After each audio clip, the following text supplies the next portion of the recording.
So today I'm joined with Takdir Kaur from I'm with Periods. Benji, I'm going to hand it over to you to introduce yourself and your Sikhi journey. Yeah, hi y'all. Sat Sri Akal. Mera naam Takdir Kaur hai. I'm based physically here in Halifax, Canada, which is on Mi'kmaq Treaty Territories. And I'm the founder of an organization called I'm with Periods, which aims to spread the worldwide love of periods. And in terms of my Sikhi journey, it started when I was quite young. My mom is a avid goer of Gurdwaras and she has her crew and she's been with them for a while. So growing up, especially after my parents separated and I went to live with my mom when I was about 8 or 9, every weekend we would go to the Gurdwara and I would, get up, ask for prasad several times, listen to the music, chime in when I could. Sometimes I would muster up the courage to go play some music as well and help with the langar. That's always been one of my favorite parts of Sikhi is the sharing in the food. So I started to gain these principles of langar, seva, sangat, and community when I was quite young, and then went off to university. I was born and raised on Coast Salish territories in a small town called Maple Ridge. Well, I was born in Burnaby, but grew up in Maple Ridge, Canada. And I moved across the country to Halifax, primarily because there was quite a bit of violence in my home. And I thought moving across the country would help. And I felt quite disconnected from Sikhism at that time and the way that I've been practicing it because the community here at that time was so small. There's even now our Gurdwara is under construction, so there's not necessarily space where we can all go. And I found it again through saying, okay, if this is a situation, what can I do to, engage in a bit more self referral and find the key in my own way. And I started to read feminist Sikh scriptures, primarily one scholar named Dr. Nikki Guninder Kaur Singh, who's based at Colby University in Maine, USA. And she wrote this amazing book called The Birth of the Khalsa, a feminist rememory of Sikh identity. And it was through Dr. Guninder Kaur's work that I learned how I can engage in my own practice of Sikhi through things like feminism, which are important to me. And in this process, just in the last few years, I made the decision to come off the birth control pill for my mental health.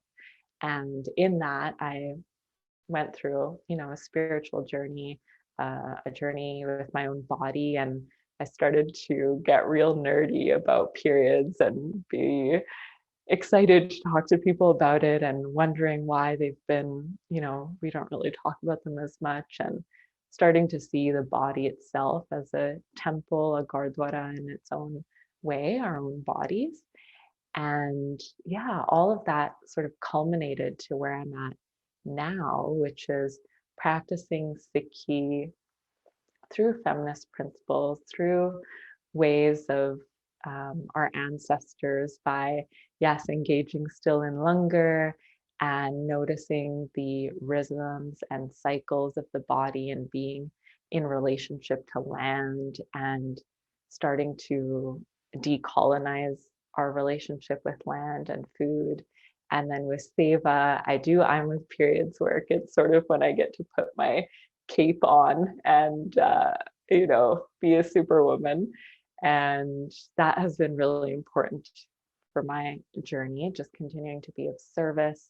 And then with sangat, that's something that I'm learning to create as a community, and we've been doing it by moving across borders through I'm with periods. And what you're doing with Sikhi class as well is using these new tools that we have to be able to spread the messages of Sikhism, which are, in our pre-call, very universal. Like anyone is most welcome to join them. And they're very, in my view, Sikhi is a way of understanding that like we are being in relation to the land, and so is everybody else. And through love and compassion and, pleasure and Bog, which is what I love to talk about, we can keep this planet healthy and well. Yeah. So those are some thoughts I have on that amazing question that you just asked.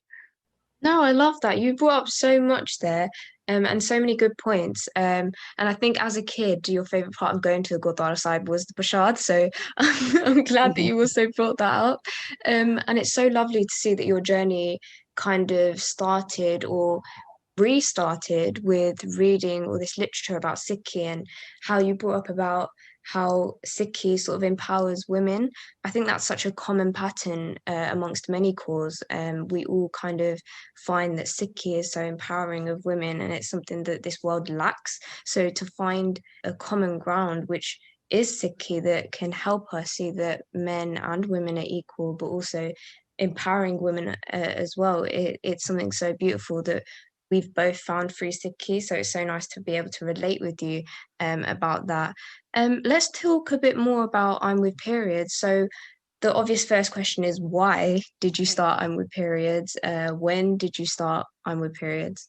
Yeah. Oh, so exciting. I'm so grateful to share with you all. Honestly, I've just been like at home by myself typing away at my computer. So it's so lovely just to chat about this topic.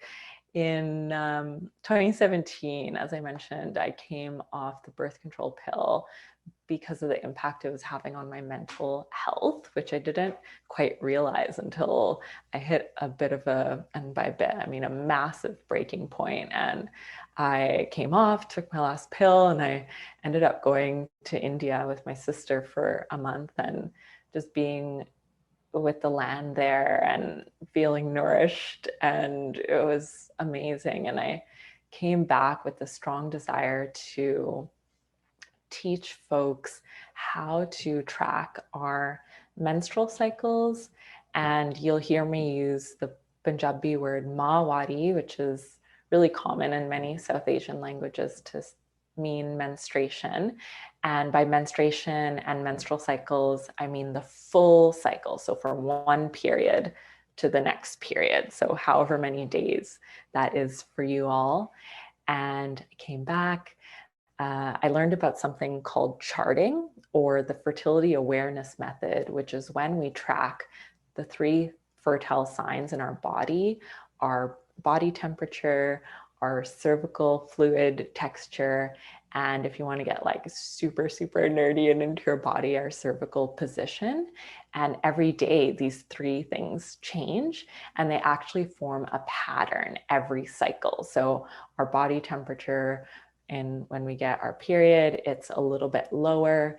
After we ovulate and release an egg, it goes up, and we can actually track that and use it as a form of natural birth control. And same with our cervical fluid. So when it's, I like to call them the 4 seasons of Mahwari, or 4 seasons of menstrual cycles. So in winter or periods, we're bleeding. That one's pretty obvious.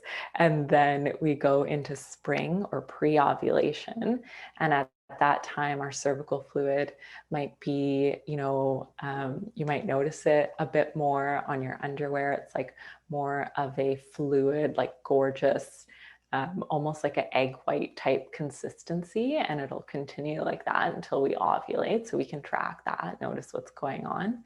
And after we ovulate, cervical fluid, it kind of switches and gets a little bit more dry. We don't notice it as much. And that's like really embodied. And then our mind and our spirit go through similar different changes through those 4 seasons. So I started to learn about fertility awareness, learn how to manage my own fertility in my own body. Like beyond that, just, my health, I feel like periods and menstrual cycles, Mahwari goes way beyond just the notion of reproduction in the traditional sense. It's also like reproducing our own health and wellness, our spiritual growth, our personal transformation. It's good for so many things. And I was just so shocked that I'd never learned these things before, even after, doing a biology degree and all this stuff. And I, as you can imagine, got super passionate about it. I was like, I need to tell everyone and teach everyone. And I feel like it's so important to be passed down. And it's been a knowledge that actually started in India.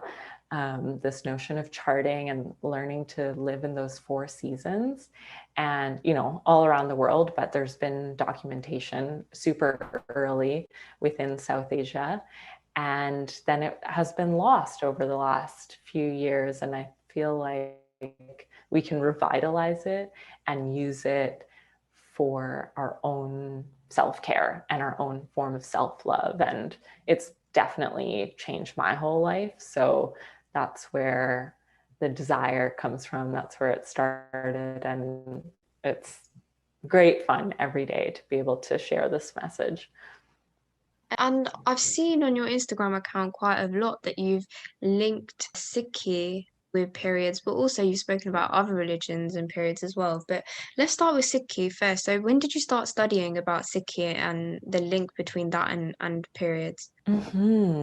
Yeah, it came up primarily through reading The Birth of the Khalsa. And I was reading the book for looking for information about Mawari and periods within Sikhism.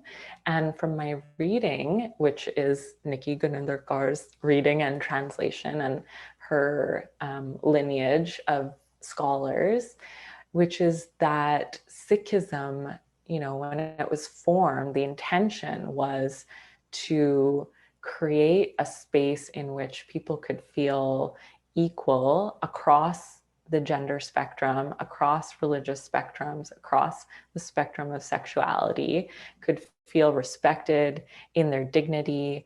There was so much violence at the time. And so the notion was, how do we create this space of safety, and how do we join in communion with each other?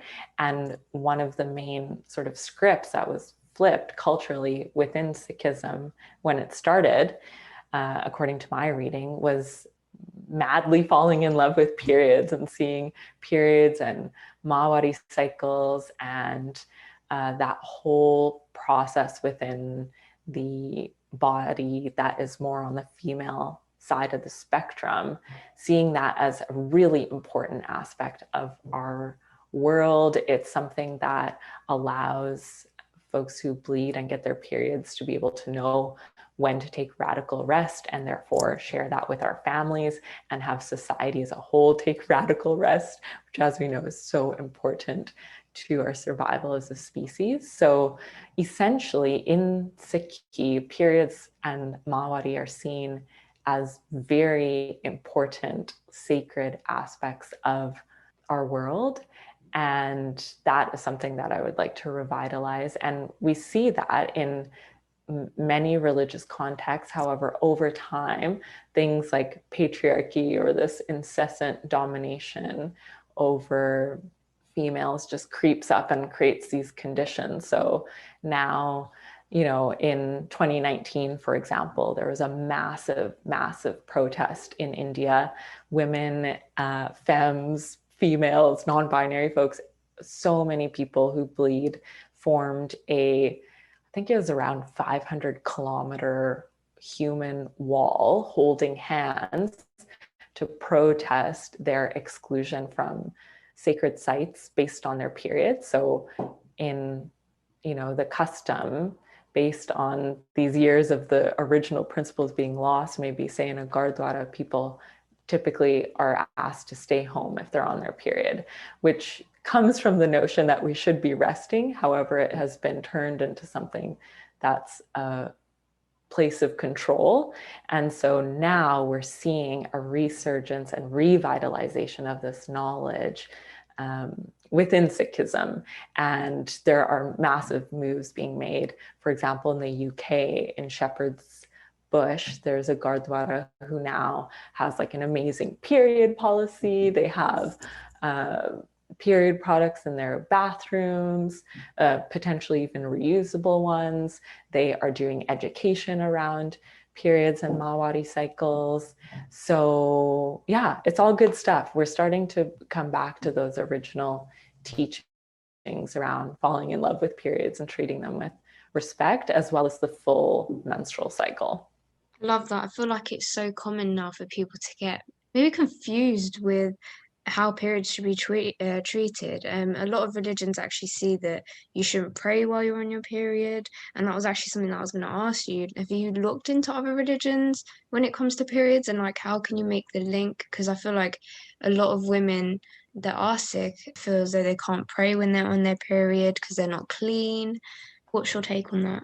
Yeah, I feel like, again, this has been something that's been mutated and transformed the messaging just for women in general, like in all respects, whether that's advertising for like sex toys to the most like conservative religious doctrine. There's just always all these rules. So my principle is do what y'all want to do.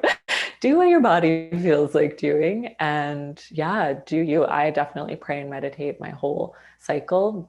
Maybe the shift could be that there's those 4 seasons. So potentially in each of those seasons, I sort of take a different approach. For example, during my period, menstrual winter, Mawari winter, it might be more inner work and journaling and taking rest. Whereas closer to ovulation, my prayer and meditation might look like visualizing intensely like decolonial futures and sustainable futures where I'm exerting a lot of energy because I have the capacity to. And what I've read, including in some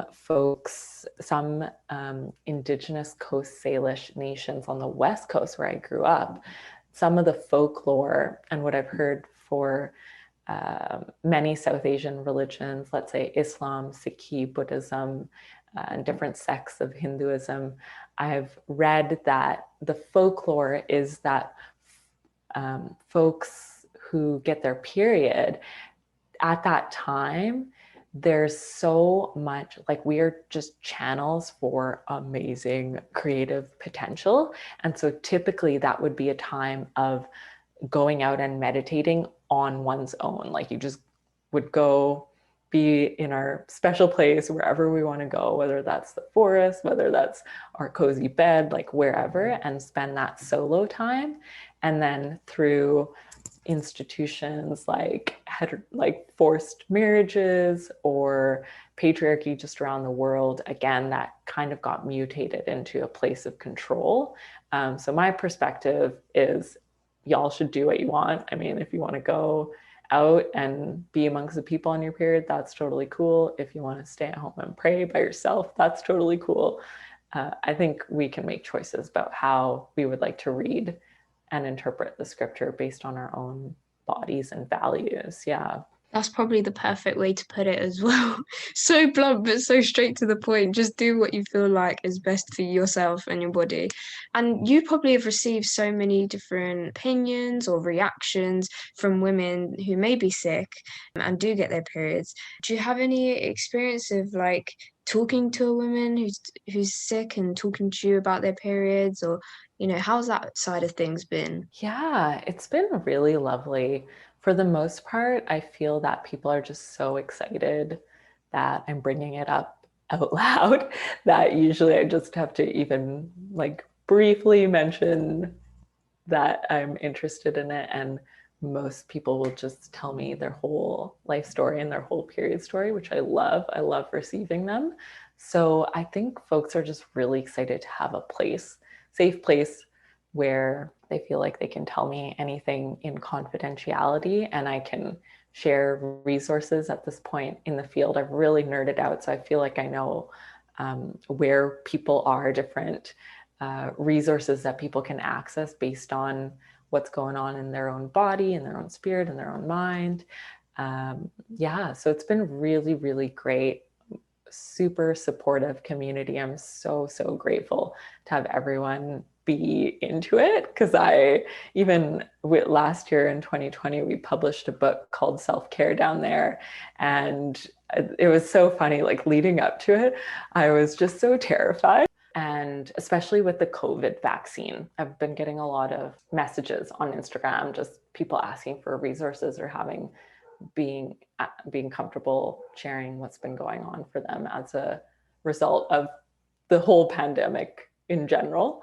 And now as we all kind of get more vaccinated and all of that as well. As a South Asian woman speaking about periods, which is such a taboo topic in our culture, how has that been for you? I will say that before the book launch, I was freaked out that people would be upset, and they weren't. Everyone's been super supportive. So I'm very pleased that it's been overwhelmingly positive reception. And you briefly brought up the word Borg before, and just for anyone that doesn't know what it means or why it's important to you, do you want to go into that a little bit more? Yeah, definitely. And I'll just say right now that I am like super liberal with interpretations of Sikhism. I have just like made it my own, but from reading Nikki's work, some of the quotes around Bhog, which is a practice, let's say in a Gurdwara, that typically happens like at the end of a big prayer session. We like put away the Guru Granth and it gets all wrapped up in a nice bow, and you can like enjoy the ceremony of it. And typically we might have prasad after.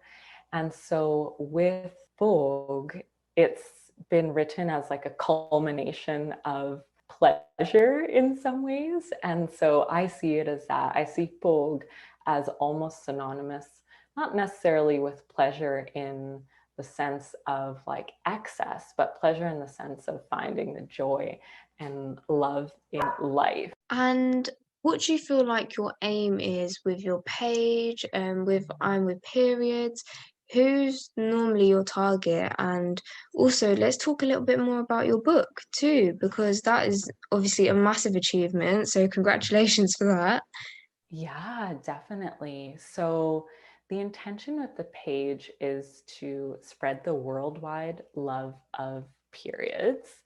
And with social media, as you can imagine, there's a lot of intensity and pressure that we sometimes put on ourselves. So the way that I've been approaching it now is sort of writing affirmations to my own self, like previous versions of myself. So right now we're spreading the worldwide love of periods, and I'm also using it as a way to just unfold in my own way and engage in a creative practice. And the book Self-Care Down There came out last year with Simon and Schuster, and it's basically a guidebook starting with the breakdown of the body and being able to start to connect different parts of our body with our spiritual centers, with our spiritual practice, starting to notice how our mental health, our hormonal health, our period health, our Mawadi health is all interrelated.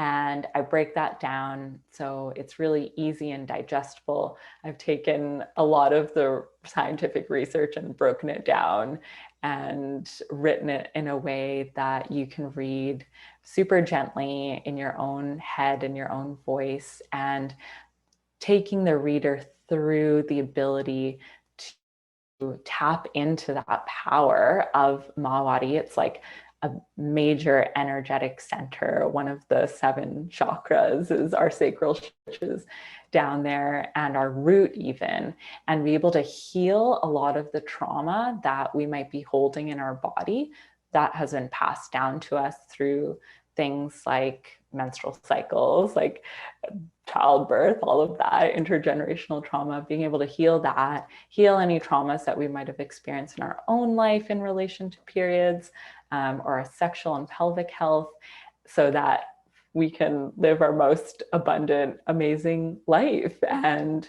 I feel that all of that is connected to Sikhi in the sense that, for me, that's like one of the main tenets of Sikhi is that we can engage in self-love, and that self-love can radiate. It can radiate out to the people that we work with, to the people listening to this podcast. And I feel like as more and more folks with periods start to fall in love with them and we start to learn these cycles, the more that we can cycle into abundance, the more we can heal that intergenerational trauma that's been passed down, particularly in South Asia, particularly due to things like partition and, many acts before and after that have been kind of captured into our bodies and passed down by our grandparents and parents. And I feel like this is the generation where we're going to just do a whole bunch of healing for our own selves and for the planet. And I strongly feel that our periods are a huge part of that, and how we relate to them is a huge part of how we relate to our own selves. Yeah. I honestly do love that you've started this, because I feel like it's, as I said, something that no one really talks about. There's never really been that safe space, and it's such a taboo topic. Like, you grow up as a brown girl, and anyone could relate to the fact that it's not really spoken about, not at home or like in Gurdwara Sahibs, and it's obviously something that's so important. And the only time we really hear about it is at school. And I feel like there should be more safe spaces for brown women who are experiencing their periods and want to know more about it and how they can link it to Sikhi. So I love what you're doing, and I'm so glad that you've created this page. And when I came across it, I was so intrigued. I think me and my whole team were sat there for a while just looking through everything that you've written about, and it's actually incredible. And you actually have a blog as well, if I'm not mistaken. I do, yeah. In the blog, I get to, first of all, thank you so much for those kind words and that you all read through and really digested it, because I truly feel like I'm channeling it from my heart. Like, it's, yes, I have my day job and I do that, but this feels like it's something bigger and even beyond me. So the fact that you all engaged and resonated with it is amazing. And I do write a blog. I update it about once a month. I usually have a new article out, and it's sort of musings on how we can tap into periods and menstrual cycles, fall in love with them, start to chart them and understand them, and sort of cycle that up to the point where our communities operate on these 4 seasons, to the point where our government's policies moves towards decolonization, moves towards sustainability, start to operate on these 4 seasons, just as they have in the past. Like, that was a thing. This has been a thing. And the great thing is that now we can do it with so much more choice and agency as well. And seeing it beyond, as I said, about reproduction. Like, that's one aspect and one important part of periods. However, there's so much more beyond that. And I hear you on it not being talked about. I feel like maybe some of it was lost in translation or slash awkwardness. And mostly what I learned at home was how to use a pad and how to, prevent pain or manage pain. And then in school, I felt like all my knowledge was very male centric. Like, anytime the female end of the spectrum in terms of organs and all of that was talked about, it was usually in relation to the male side, if you know what I mean. Like, you need to know this so that this doesn't happen. And I feel like all that messaging layers onto us. So now what we can do is start to shed some of that, shed some of those limiting beliefs that have been passed down to us, learn and educate ourselves, and engage in this process of self-study, of learning our own periods, because each menstrual cycle is like a unique fingerprint. And yeah, I love it. Reach out. I would love to hear from you all. Please message me on Instagram or reach out by email. Feel free to share your period stories or any questions that you all have. I would love to share what I can. Of course, and I will pop the link to your book in the description as well. But honestly, it's been so nice to have you on this podcast and talk to you, Benji, and hear more about I'm with periods and how you can link periods to Sikhi. Would you like to leave the listeners with any last thoughts and obviously how they can contact you? Yeah, I would love to. My final words are just thank you. Thank you all so much for listening up until this point and being open to this new slash old way of viewing our bodies and our mind and spirit as understood through periods. And yeah, y'all can reach out on Instagram. My handle is at I'm with periods. That's the letter I, the letter M with periods. And that'll link you to our page and Linktree. And we also have a website, imwithperiods.com, and all the info is on there. And I look forward to hearing from you all.